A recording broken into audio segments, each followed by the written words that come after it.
ang mga kwento ng pag-ibig, kwento ng buhay at kwento ng pag-asa dito sa Barangay Love Stories. Love Stories. Panapanahon ang buhay. Minsan tag-araw at minsan naman ay tag-ulan. Pero pagkatapos ng ulan ay lumilitaw ang baghari na siyang simbolo ng pag-asa. Ikaw kabarangay, gaano ka kahanda sa mga pagsubok na pwede mong pagdaanan sa buhay na ito? Dear Papa Dudut, noong bata ako ay madalas kapag umuulan ay nalulungkot ako. Hindi kasi ako noon makalabas para makapaglaro pero palaging sinasabi ng mama ko na biyaya ang ulan sa mga natutuyong halaman at lupa. Kaya naman habang tumatanda ako ay sinaisip ko na hindi palaging malungkot tuwing tag-ulan. Parang sa buhay lang ng tao, panapanahon. Minsan maaraw at minsan naman ay maulan. Bago ko ipagpatuloy ang kwento ng buhay ko ay gusto ko munang bumati ng isang maganda at mapagpalang araw sa ating mga kabarangay na nandyan sa Pilipinas. Itago niyo na lamang ako sa pangalang Raquel. 33 years old at sa ngayon ay dito na naninirahan sa India kasama ang aking Indian husband at aming mga anak. Taong 2024 lang kami nag-migrate dito. Pero sa Pilipinas isinilang ang mga anak namin. Nagtatrabaho po bilang engineer ang Mr. ko rito at isa naman akong housewife. Pero ang ikukwento ko sa inyo ay yung buhay ko sa Pilipinas noong mga panahong bago mag-pandemic. Bali taga-Pasig kami ng mama ko at pagtitinda ng ulam ang kinabubuhay naming mag-ina, Papa Dudut.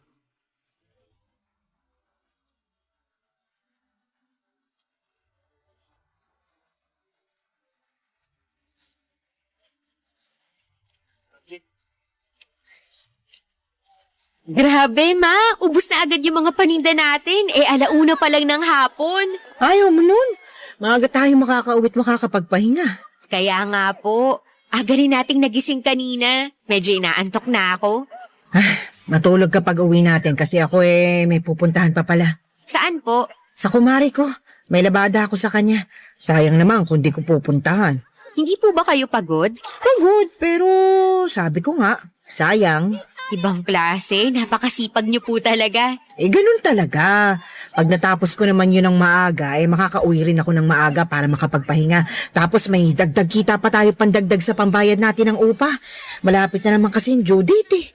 Nakita ko na naman yung nakasimangot na pagmumukha ng landlady natin. Akala mo naman hindi babayaran. Ewan ko ba dun? Ay, maiba tayo, nak. Ano po yun? Ewan ko lang kung ako lang ang nakakapansin, pero kursunada ka yata nung isa nating customer. Po? Sino dun? Yung Arjun ang pangalan. Basta, yung matangkad na may pagkamoreno. Laging bumibili sa atin ng ulam. Yun ba yung kumausap sa inyo kanina na parang may binubulong pa? Oo. Ano po bang sabi niya sa inyo? Tinatanong niya kung single ka pa raw Sabi ko, ay oo. Tapos, sabi niya pareho raw kayo kaya naisip ko, baka may gusto sa'yo. Alam niyo naman po na wala pa sa isip kong magpaligaw. Wala pa nga ba? 24 ka na. Ganyang edad ko nung may 4 na taong gulang na akong anak. Sa bagay, aga ko rin kasing lumande. Mama talaga. Ay, gusto ko lang naman malaman mo na kahit mahirap ang buhay natin, pwedeng-pwede ka naman magka-boyfriend. Mag-boyfriend ka na. Nasa tamang edad ka na rin naman. Tsaka, masarap kayang umibig. Bakit po kayo hindi na ulit pumasok sa relasyon pagkatapos iwan ni Papa? Ay, syempre, natuon ang atensyon ko sa pagpapakananay at pagpapakatatay sa'yo. Hindi ko na naisip makipagrelasyon. Ngayon po ba? Hindi niyo naiisip? Ha? Hindi na. Pinaglipasan na ako ng panahon. 44 pa lang naman po kayo. May asim pa. Kahit na. Ayoko nang dumampot ng bato na ipupukpok ko sa ulo ko. Sapat na yung ginawa ng tatay mong damuho para madala ako. Ayoko na ng sakit sa ulo. Sobra naman po kayo sa sakit ng ulo. Tapos gusto niyo ako mag-boyfriend? Syempre, magkaibang tao naman tayo. Hindi porke sawi ang buhay pag-ibig ko magiging sawi na rin yung sayo. Kaya nga kako, subukan mo rin mag-boyfriend. Mukha namang okay yung Arjun na yun. Mabait, magalang, may itsura rin naman, kaya makipagkilala ka. Sige po, susubukan ko kapag sinipag ako. Ay nako, gusto mo yatang tumandang dalaga Bata pa po ako. Oo nga, pero mabilis lang naman tumanda ang tao. Tsaka kailan mo planong i-enjoy ang buhay pag-ibig mo kapag uugod-ugod ka na? Pambihira. Kaya nga kung ako sa'yo, subukan mo namang magpaligaw. Basta, syempre, kilalanin mo muna ng masinsinan yung manliligaw mo para hindi ka matulad sa akin. Bakit po? Hindi niyo ba muna kinilala si Papa? Oo. At yon ang pinakamalaking pagkakamali ko sa buhay. Pero mabuti na lang nagkaroon kami ng anak. At ikaw yun. Sabi ko nun sa sarili ko, ikaw ang tama sa lahat ng maling nagawa ko. Kaya nga kahit iniwan tayo ng magaling mong papa, hindi ako pinanghinaan ng loob at nawala ng pag-asa na kakayanin ko ang pagtataguyod sa'yo. Papadudot, wala na po akong tatay dahil nasa sinapupunan pa lamang ako ni Mama ay naglaho na raw ito na parang bula. In short ay nakisama raw sa ibang babae. Kaya naman wala akong kinamulatang ama pero alam kong ginawa ng nanay ko ang lahat ng makakaya niya upang itaguyod ako. Kaya nga mahal na mahal ko ang mama ko ng higit kanino man sa mundo. Pareho kaming masiyahin, malakas tumawa, at dinadaan sa biro ang mga problema. Sa ganong paraan ay nababawasan ang hirap na mga dalahin namin sa buhay. Hindi na ako nakatungtong noon sa college pagka-graduate ko ng high school dahil sa hirap ng buhay. Nakikitara lamang kami ni Mama noong araw sa matapobre naming kamag-anak na nasa Cainta, Rizal.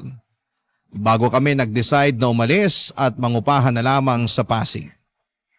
Malayong pinsan ni Mama ang tinirhan namin doon at nag-aambag naman kami pampili ng pagkain at pambayad ng bills. Masipag din naman ako sa mga gawaing bahay pero hindi talaga umubra ang pagsasama namin kaya umalis na lamang kami at namuhay na malayo sa kanila, Papadudot. Noong nakapangutang si Mama ng pampuhunan ay nagtinda kami ng mga ulam sa tapat ng isang pabrika. 24 years old ako noong niligawan ni Arjun. Isang factory worker na sinasabi ng mama ko na kursonada ako. Na-in love rin naman ako sa kanya hanggang sa nag-decide kami na magsama sa iisang bubong matapos akong mabuntis. Ayoko pa sanang iwan ang mama ko ng mag-isa sa inuupahan namin pero siya ang nagpaalis sa akin dahil hindi raw dapat nakikisama sa kanyang magulang ang isang anak na mayroon ng sariling pamilya. Kaya wala na akong nagawa kundi ang makipag-live-in kay Arjun at tumira kami noon sa Cubao. Pero gusto ko lang linawin na maayos ang relasyon namin ni Mama sa isa't isa. Bali, biruan lang namin yung pagpapalis niya sa akin, Papadudot.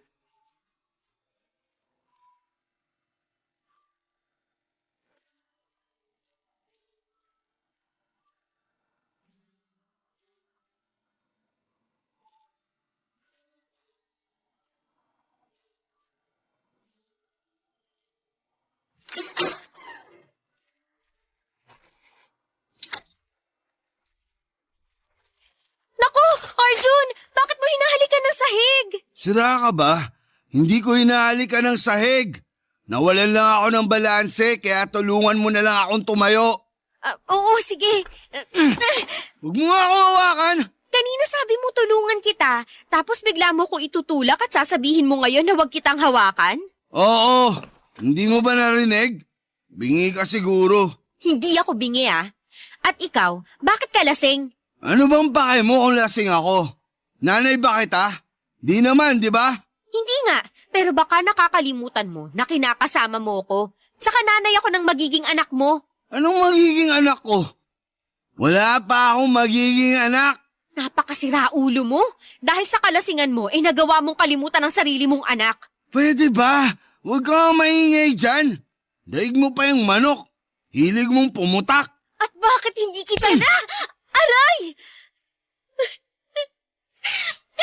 Bakit mo ako sinampal? Yan ang dapat sa'yo.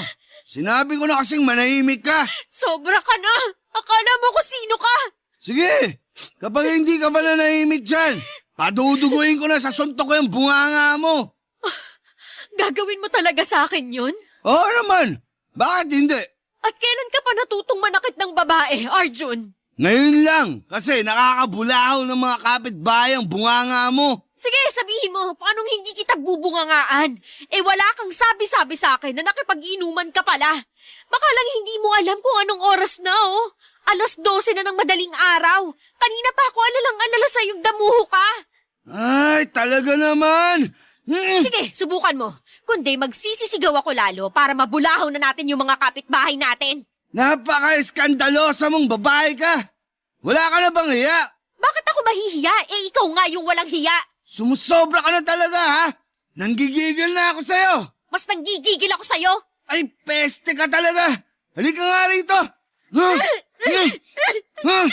Aray, bitiwan mo ako, Arjun! Bitiwan lang kita kapag natutok ang ilugar ang sarili mo sa pamamahay na to. Anong ilugar?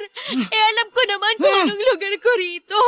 Alam daw, pero kung makapagsalita ka dyan, akala mo kung sino ka. Niyayabangan mo pa ako? Eh kung paduguin ko na talaga yung bunganga mo. Sabihin mo, bitaw! Sige, sabihin mo! Please, Arjun, bitiwan mo na ako.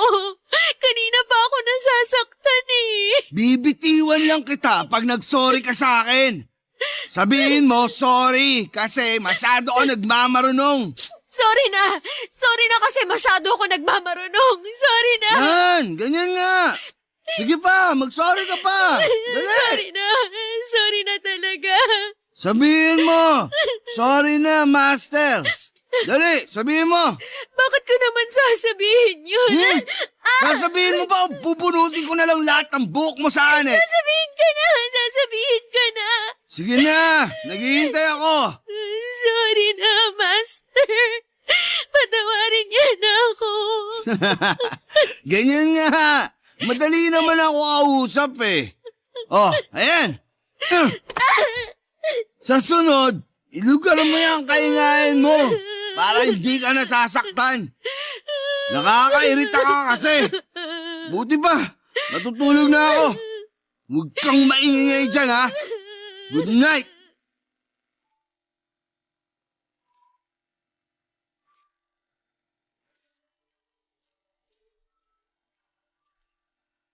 Papadudot, hindi ko na lamang namalayan na mabilis na palang lumipas ang 5 buwan. At sa loob ng mga panahong yon hanggang noong bago ako pinisikal ni Arjun ay maayos naman ang pagsasama namin. Pero napansin ko na mainitin talaga ang ulo niya tapos gusto niyang nasusunod palagi. Kaya nga noong sinabi niyang pumirmi ako sa bahay namin at intindihin ko na lamang daw ang pagbubuntis ko ay yon ang ginawa ko. Kaso hindi ko po akalain na darating kami sa punto na mapagbubuhatan niya ako ng kamay. Kahit naman masayahin akong tao at positibo sa buhay, ay marunong pa rin akong masaktan. Nagsorry rin naman sa akin si Arjun kinabukasan at sinabi niyang nadala lang daw siya ng kanyang emosyon. Papadudot, pinatawad ko siya at pinagsabihan na huwag na niyang ulitin ang pananakit niya sa akin. Hindi ko rin po siya sinumbong sa mama ko dahil ayokong masira ang imahe niya bilang kinakasama ko at tatay ng magiging anak namin, Papadudot. Barangay Love Stories. Barangay Love Stories. Papadudot, lahat tayo ay nakagagawa ng katangahan at kabobohan sa buhay. Hindi po yon maiiwasan dahil tayo ay tao lamang. May kasabihan nga na charge it to experience. Na ang ibig sabihin ay matuto tayo mula sa mga pagkakamali natin sa buhay at magsilbi na lamang aral sa atin ang masasalimuot na karanasan na ating pinagdadaanan. Pero ang masasabi ko lang ay napakalaking katangahan na pinatawad ko si Arjun dahil umasa akong hindi na niya uulitin ang pananakit sa akin. Pero mali ako dahil sa tuwing nalalasing siya, napipikon o nagagalit, sa maliliit na bagay ay para bang may switch button sa utak niya. na bigla na lamang pumipitig para makapanakit. At lahat ng iyon ay natiis ko hanggang sa sumabit ang kabuwanan ko sa pagbubuntis. Ewan, super tanga na lang talaga siguro ako ng mga panahong yon. Dahil hinayaan ko si Arjun na pagbuhatan ako ng kamay kahit na pinagbubuntis ko ang aming anak.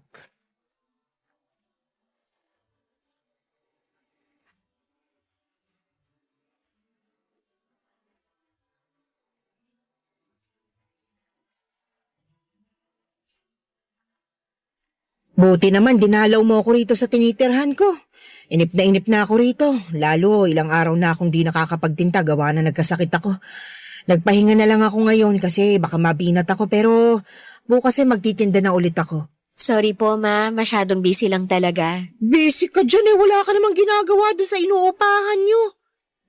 Yung totoo. Baka naman ayaw ka lang papuntahin ng kinakasama mo rito sa bahay natin ha. Hindi naman po sa ganun. Parang ganun na rin kasi kapag tinatanong kong tungkol doon sa'yo wala ka namang sinasagot. Ay, hindi ko tuloy mapigilang mag-alala at pakaisipin ka. Tapos di ka pa nagre-reply sa mga text ko. Pasensya na po kayo, nasira na yung cellphone ko eh. Paano nasira? Nabasag po, nalaglag. Tapos namatay na lang at hindi na gumana. Ay, kaya naman pala Pero wag na po kayong mag-alala kasi ayos na ayos lang ako. Pati na rin yung baby namin ni Arjun. O siya, sige. Napanatag na rin naman ako dahil nagpunta ka rito para dalawin ako pero... Ano po yun? Ilang buwan na ba yung tiyan mo? 9 na buwan na po. 9 na buwan? Ibig sabihin kabuhanan mo na pala. Opo. Oh, bakit ka pa bumiyahe papunta rito? Santisimang babae to, oo. Dapat pumipirmi ka na lang ngayon sa bahay nyo kasi baka bigla ka na lang mapaanak niyan sa daan. Gusto mo ba yon? Gusto mo bang magluwal ng sanggol sa jeep o di kaya sa kalsada? Mama talaga. Anong mama talaga? Tsaka, ano ba yung tinatawa-tawa mo nagsasabi lang naman ako ng totoo. Kabuhanan mo na, kaya dapat nasa bahay ka lang. Kaya ko naman po, sa katagal ko nang hindi nakakalabas. Tapos namimiss ko na kayo at nag-aalala pa ako ng husto nung nalaman kong hindi kayo nakakapagtinda.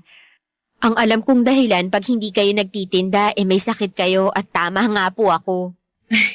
Ayos naman ako. Magaling na ako kaya hindi mo na kailangan mag-alala. Ako nag-aalala sa'yo kasi... basta, para ka namang Wag na po kayong mag-alala. Ayos lang po ako, pati ang baby ko. Sige, sabi mo Teka, ano yan? Po? Alin po? Yung itim na marka sa braso mo. Ano yan? Patingin nga. Wag na po. Anong wag na? Tsaka ano to? Pasa ba to? Hindi po yan pasa. Oy, hindi ako pinanganak kahapon, nak. Alam kong pasayan. Pagsabi ka nga sa akin, sinasaktan ka ba ng Arjun na yon? Hindi po. Sigurado ka? Baka pinaglololoko mo ko ha? Mahihila ko patilya mo. Hindi po ako sinasaktan ni Arjun. Nasagi lang po yan sa cabinet nung isang araw kaya nagpasa. Nasagi raw sa cabinet mukhang bugbog yan. Kung totoo nga yung sinasabi mo, patingin nga ng isa pang braso mo. Bakit po? Gusto ko lang makasiguro na nagsasabi ka ng totoo. Nagsasabi po ako ng totoo. Maniwala na lang po kayo. Hindi mo ako masisisi na nagkakaganito ko. Nung isang gabi lang, napanaginipan kitang sinasaktan ka raw na kinakasama mo. Alalang-alala ko sa'yo nun, nak. Panaginip lang po yun. Hindi po ako sinasaktan ni Arjun. Siguraduhin lang niya dahil kung hindi may kalalagyan siya sa akin. Ma! Ano yun? Ma, tingin ko manganganak na ako. Ay, Santisima! Yan na nga bang sinasabi kong babae ka? Taga, tatawag lang ako na tulong. Maupo ka lang muna dyan. Papadudot, hindi na nga nakumpirma ni Mama ang totoong sitwasyon ko sa poder ni Arjun matapos kong mapaanak ng araw na yon. Masyado pong mabilis sa mga pangyayari. Mabuti na lamang dahil naisugod naman ako kaagad ni Mama sa pinakamalapit na paanakan at ligtas kong naisilang ang baby girl namin ng kinakasama ko. Dali-dali ring dumating si Arjun sa ospital matapos siyang tawagan ni Mama at kitang-kita ko pa ang pag-aalala sa kanyang mga mata. Tuwang-tuwa rin ang kinakasama ko noong nakita na niya ang aming anak. Hinalikan pa nga niya ako sa noo at nagpasalamat sa akin dahil ginawa ko raw siyang tatay.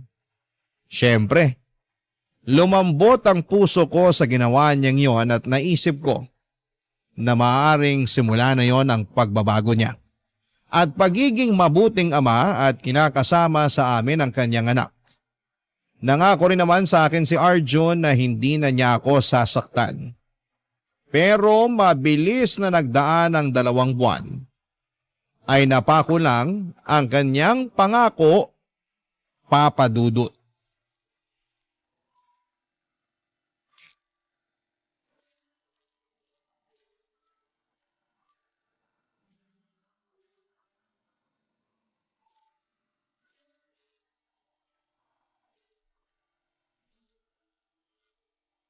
Arjun, ano ba? Anong ano ba? Hindi pa nga tayo tapos mag-usap tapos tinatalikuran mo na ako. Ah, hindi pa ba? Akala ko tapos na eh. Gusto ko na kasi matulog. Pagod ako para lang sa kaalaman mo. Palibhasa, hindi ikaw yung nagtatrabaho sa labas. Kaya akala mo pasarap lang ginagawa ko dun. Hindi naman yun ang inaakala ko Alam ko na mahirap din ang ginagawa mong pagtatrabaho. Pero sana naman, isipin mo rin na mahirap din maging nanay at mag-alaga sa baby natin. Oh, anong gusto mong gawin ko? Wala! Wala naman ako magagawa doon kasi alam ko na tungkulin kong alagaan ang anak natin bilang nanay niya. Alam mo naman pala eh. Pero hindi naman yun ang issue rito. Ang dami-dami mo talagang alam no. Masyado kang ma-issue sa buhay. Ano ba kasing issue mo? Kinakausap pa kita tungkol sa kulang na sweldo na binigay mo sa akin, di ba? Wala na nga. Huwag kang sumigaw. Baka magising ang anak natin. Paanong di sisigaw? Nakakagigil ka na. Ulit-ulit mong sinasabi na kulang yung sweldo na binigay ko. Kahit kapkapan mo pa ako, wala ka nang mahihita sa akin. Yan na yun. Sagad na, pati patot, panabla. Lintik naman na buhay to. Hindi ka lang naman ngayong sahura nagbigay sa akin ng kulang na sahod. Pang ilan mo na ba to? Aba, ewan ko sa'yo. Ewan mo talaga sa akin kasi nakakarami ka na. Ano ba kasing pinuputok ng butsi mo dyan? Buti nga nagbigay ako eh. Pero kulang. Hindi naman ganito yung binibigay mo sa akin noon Nasaan na yung iba? Ano? Sabihin mo sa akin saan mo ginastos yung pera. Bakit ko sasabihin sa'yo? Pera ko naman yun. Sabihin mo sa akin para alam ko at hindi ko hinahanap. Hindi mo na kailangang malaman dahil akin naman yun. Dapat mo na lang gawin makontento sa kung magkano lang yung binibigay ko. Masyado kang demanding taong bahay ka lang naman. Hindi ako magdedemand ng ganito kung sumasapat yung pera na binibigay mo sa akin pero hindi Madalas kulang at hirap na akong pagkasyahin yun.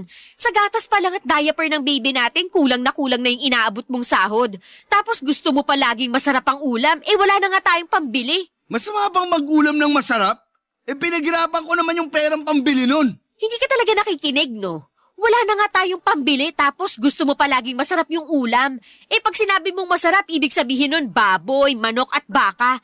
Hindi ka kumakain ng gulay at isda at madalas mong iniinsulto ang luto ko. Ay nako, dami mo talagang issue sa buhay Ikaw kasi masyado kang masikreto.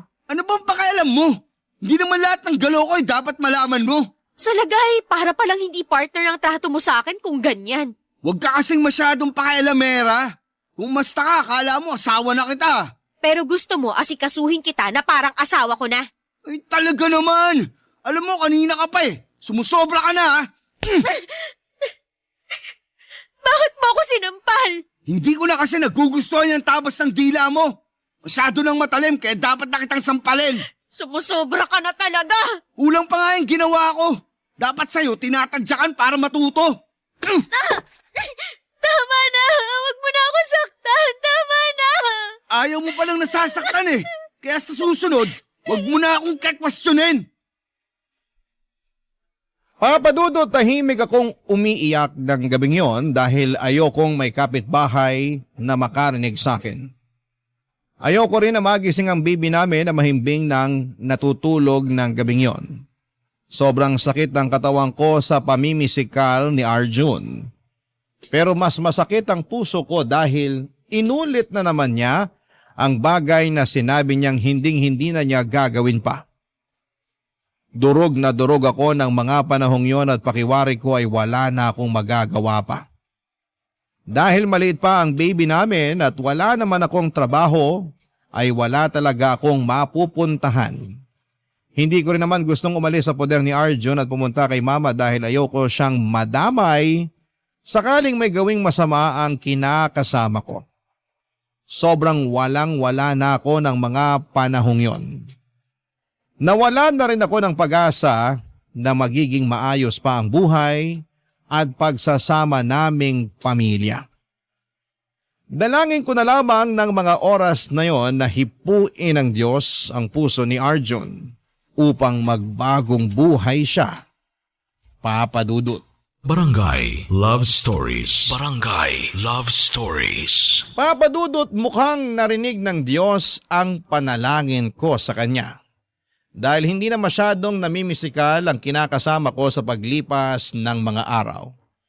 Paminsan-minsan na lamang kapag napipikon siya dahil hindi na talaga mawala sa ugali niya ang pagiging magagalitin. Pero nag-level up naman sa katarantaduhan si Arjo noong nagsimula siyang malulong sa sugal at pambababae. Nang mga panahong yon ay kakaisang taon lang ng anak namin. Bukod doon, habang tumatagal ay pakiramdam ko ay may naiipong galit sa akin ang kinakasama ko. Gusto na kasi niya akong magbuntis pero hindi ko sinabi sa kanya na palihim akong nagpalagay ng implant para hindi niya mabuntis. Ayoko nang magkaanak kami dahil alam ko na mas magiging miserable lang ang buhay namin sa kanya.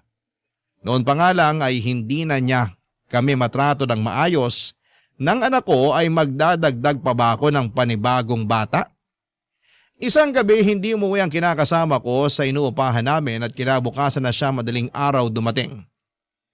Lasing na lasing si Arjun at dumiretso na agad sa higaan para matulog matapos akong batukan at insultuhin. Tapos nung magising siya, bandang alas 9 ng umaga ay mainit na naman ang ulo niya dahil late na raw siya sa kanyang trabaho, Papa Dudut.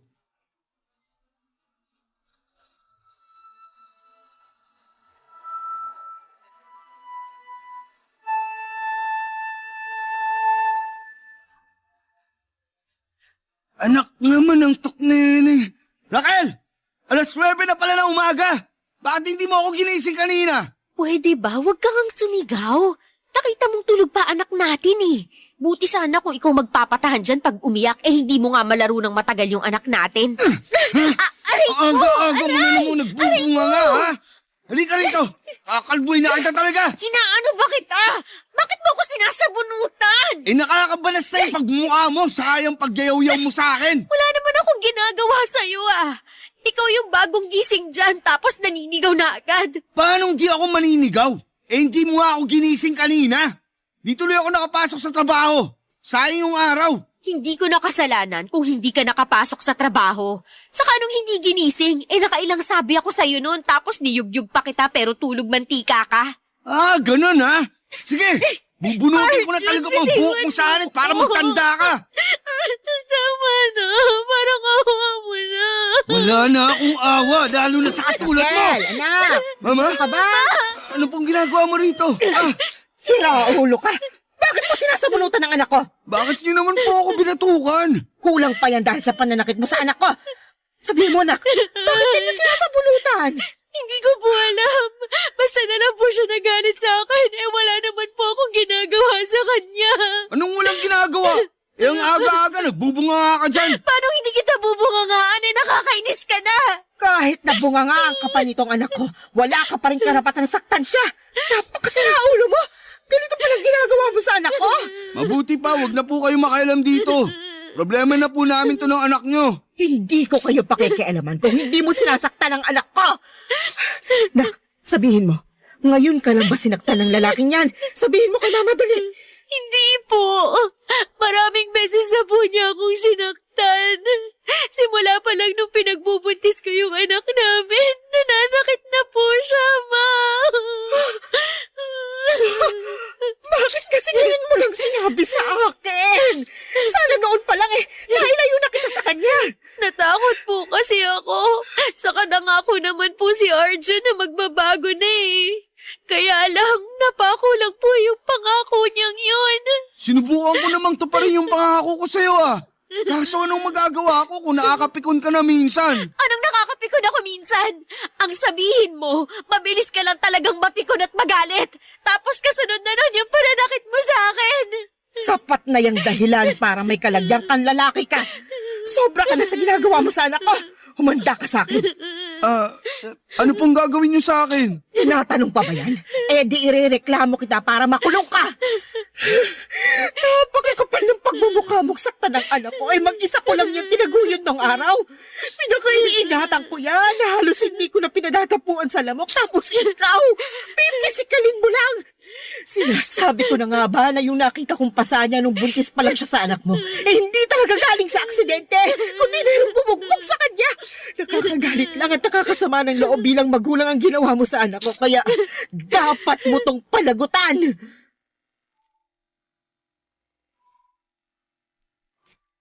Papa Dudut, galit na galit ang mama ko nang aktwal niyang makita ang pananakit sa akin ni Arjun. Kamunti ko na nga siyang hindi makilala dahil para siyang nag-transform sa pagiging halimaw na nanay na gusto lang ipagtanggol ang anak niya na inapi at inalipusta ng ibang tao. Nagkabaranggayan pa nga kami at naipukulong ni mama si Arjun sa police station. Pero nagkaaregluhan din kami matapos magmanikluhod ng kinakasama ko at nagmakaawa sa akin na patawarin na siya. Oo, alam ko ang sasabihin ng mga kabarangay natin. Napakatanga. Sa akin na ang korona ng katangahan ng mga panahong yon. Pero inisip ko na lamang na ayoko mawala ng tatay ang anak namin, kaya pinatawad ko naman siya. Kaso may iba palang plano ang kapalaran sa amin. Isang linggo matapos makalaya ni Arjun mula sa pansamantalang pagkakakulong sa kanya ni Mama ay inatake naman siya sa puso. Dahilan upang mamatay siya. Tulirong-tuliro ako ng mga panahong yon. Hindi ko na alam ang gagawin dahil bigla na lamang akong naiwang mag-isa na magtataguyod sa anak namin. Pero buti na lang at nandyan si Mama na siyang naging pinakamalakas na suporta ko. Kaya matapos mailibing ni Arjun ay lumipat kami ng anak ko sa inuupahan ni Mama sa Pasig upang doon tumira ng magkakasama. Naging katulong ulit ako ni Mama sa pagtitinda ng mga pagkain habang nag-aalaga sa aking anak. Mabilis na lumipas sa mga taon at kasagsagan ng pandemic, ay mayroong Indian National na kumatok sa aking puso, Papa Dudut.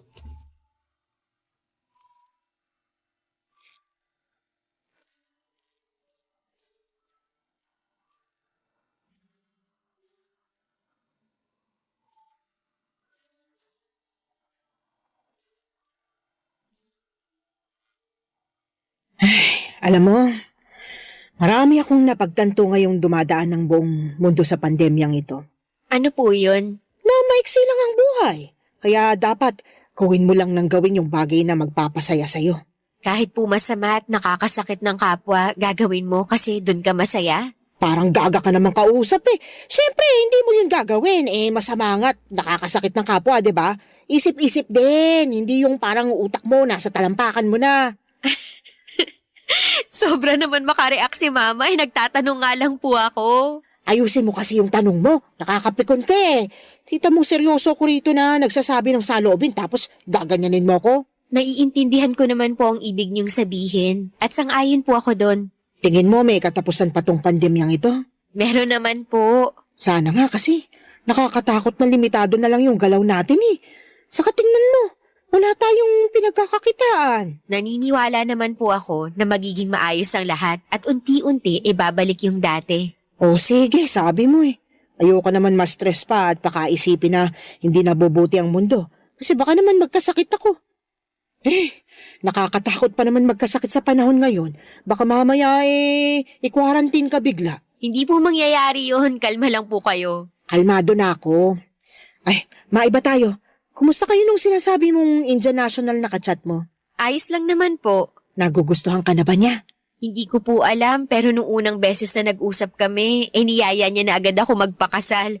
Ganun ba talaga ang mga Indian? Ang bibilis. Baka kasi nakita niya sa'yo yung pagiging wife material kaya ganun. O anong sinabi mo? Sabi ko ayoko kasi wala naman sa plano ko ang pagpapakasal. Matapos nung pinagdaanan ko kay Arjun, ewan ko na lang kung hindi pa ako matakot na kumilala ulit ng panibagong lalaki. Tapos Indian pa to, hindi pa taga rito. Mababait naman ang mga Indian ah. May kaibigan akong Indian. Maayos sila kausap at matitino. Yung iba pa nga sa kanila nakapangasawa ng Pinay. Pero natatakot pa rin po ako, saka Tsaka ano? komplikado po ang relasyon namin kasi sinabi ko na sa kanya na may anak ako sa una kong kinasama. O anong sagot niya? Hindi raw po niya ako matatanggap kasi paniniwala nila dapat walang anak sa ibang lalaki ang babae na mapapangasawa nila. Sabi ko ayos lang naman sa akin kung hindi niya ako tanggapin dahil may anak na ako. Ayaw ko na rin sa kanya. Ay, ganun ba yun? Hindi ka nasaktan? Nasaktan, pero hindi ko naman siya mapipilit na tanggapin ako. Saka ayoko na ako lang yung tanggapin niya. Dapat tanggapin niya rin ang anak ko dahil anak ko yun eh. Sa akin ang galing yun at hindi ko ipagpapalit sa kung sino mang lalaki ang anak ko. Hindi baling tumanda kung walang kasama sa buhay katulad niyo, ma. Ay, nadamay pa ako bigla. Totoo naman po, di ba? Totoo naman yun. At tama rin naman ang mga sinabi mo. Wag na wag mong ipagpapalit ang anak mo sa kung sino mang lalaki sa mundo dahil yung mga yan, marami yan, pwedeng palitan, pwedeng iwanan. Pero yung anak mo, iisa lang yan. Basta, ang focus ko na lang sa ngayon ang anak ko. Gusto kong magsumika para mabigyan siya ng maayos na buhay sa hinaharap. Gusto kong patunayan na kahit mag-isa lang ako na nagtataguyod sa kanya, kayang-kaya ko. Hindi ka naman mag-isa kasi kasama mo ko. Opo, ma. Salamat po kasi nandyan kayo sa tabi ko. Walang anuman. Saka, sino-sino bang magtutulungan? Tayo-tayo rin naman. Basta, magsikap ka lang sa buhay. Ako nang bahala dito sa anak mo. Alam mo naman na mahal ko tong apo ko eh. At hanggat malakas pa ako, aalagaan ko siya sa abot ng makakaya ko. Salamat po ulit. Maraming salamat po. Papa Dudut, malaki ang pasasalamat ko sa mama ko dahil hindi niya kami iniwan ng anak ko, lalo na noong mga panahong kailangan namin siya. At magpasa hanggang ngayon ay nananatili pa rin ang suporta at pagmamahal niya sa amin kahit na narito na kami sa India. Kung tatanungin ninyo ako kung ano ang nangyari sa amin ng Indian National na nagyaya sa aking magpakasal noon at nagsabi na hindi niya ako matatanggap dahil may anak ako sa ibang lalaki, ay siya pa rin naman ang napangasawa ko. Hindi niya rin kasi ako natiis at gusto niya na makipagbalikan sa akin. Pero hindi naman magkaibigan ang turingan namin sa isa't isa, doon niya pinagtapat na gusto niya pa rin akong mapangasawa. Tapos nagpunta siya noon sa Pilipinas nang bumalik na ang operasyon ng mga eroplano. Pinakilala ko siya kay mama at sa anak ko at masaya ko dahil nakaklose niya kaagad ang 2 taon na malapit sa puso ko. Lumipas ang 1 taon ay pumayag na ako magpakasal sa kanya doon sa India nang ako naman ang bumisita sa bansa nila para makilala ang kanyang pamilya at nagkaroon kami ng 1 anak na dito ko sa Pilipinas isinilang. Hindi nagtagal ay tuluyan na nga kaming nag-migrate sa India kasama ang buong pamilya ko. Si mama naman ay dumadalaw-dalaw sa akin dito kaya hindi ko nararamdaman na malayo kami sa isa't isa. Sa kasalukuyan ay nagpapasalamat ako ng husto sa may kapal dahil binigay niya ang isang matino, responsable, malumanay, magsalita at hindi nananakit na lalaki. Bukod doon ay mabuting ama rin siya sa aming mga anak. Masasabi ko na kahit masakit ang pinagdaanan ko noong araw sa dati kong kinakasama, ay maligaya naman ang aking puso ngayon na natupad na ang mga pangarap ko magkaroon ng pamilyang magmamahal at mamamayani ang pagmamahal sa bawat isa. Hanggang dito na lamang po ang sulat ko, Papa Dudut. Sana po'y kinapulutan ng aral at inspirasyon ng mga kabarangay natin ang kwento ng buhay ko. More power and God bless po sa inyong programa sa Barangay Love Stories. Ang inyong forever kapuso at kabarangay, Raquel. Kwentuhan naman tayo dito sa comment section.